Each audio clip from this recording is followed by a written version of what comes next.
Entre deux épreuves de la série Le Mans, au volant d'une spectaculaire Saline S7R de la catégorie GT1, Julien Scroyen a regagné le circuit de Spa-Francorchamps dans le cadre des Belgian Touring Car Series afin de prendre part à un nouveau projet d'envergure, l'engagement d'une Jaguar XF Silhouette dans la catégorie S1 du BTCS.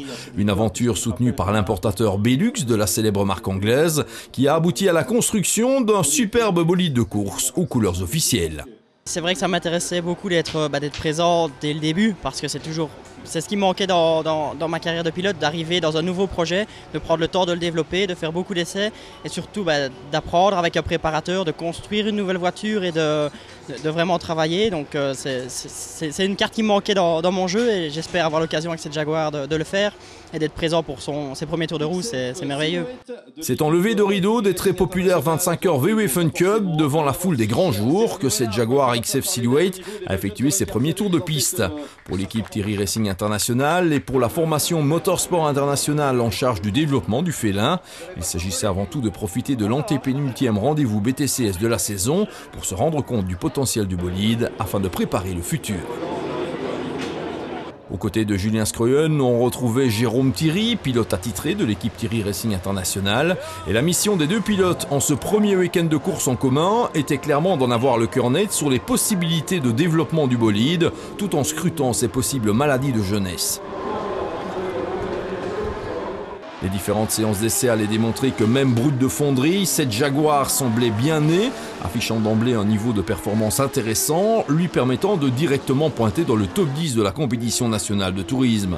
Comme on pouvait par contre s'y attendre, avec une nouvelle carrosserie n'ayant pas eu de baptême de piste préalable, des soucis de refroidissement allaient se manifester, largement amplifiés par les températures caniculaires sévissant sur Francorchamps en cette mi-juillet.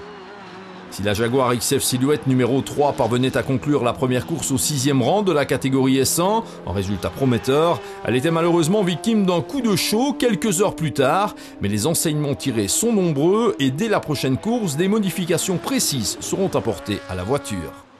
Comme c'est une voiture qui est toujours en développement parce que très jeune, on n'a pas eu l'occasion de beaucoup tester. On a eu 2-3 petits soucis ce week-end, mais des soucis tout à fait normaux, des histoires des maladies de jeunesse. Donc on y travaille, on progresse. Depuis hier, c'est déjà beaucoup mieux. Maintenant, c'est vrai qu'il nous manque un petit peu de vitesse. Je pense que la carrosserie, elle est toujours en développement, donc elle pèse à peu près 120 kg de trop, ce qui nous pénalise pas mal. Donc la voiture est très lourde. Et on attend pour d'ici la prochaine course une évolution à ce niveau-là. On aura une carrosserie qui va nous alléger la voiture de 120 kg. Donc il y aura déjà une grosse évolution là-bas. Pour le reste, on travaille, on progresse et c'est déjà pas mal.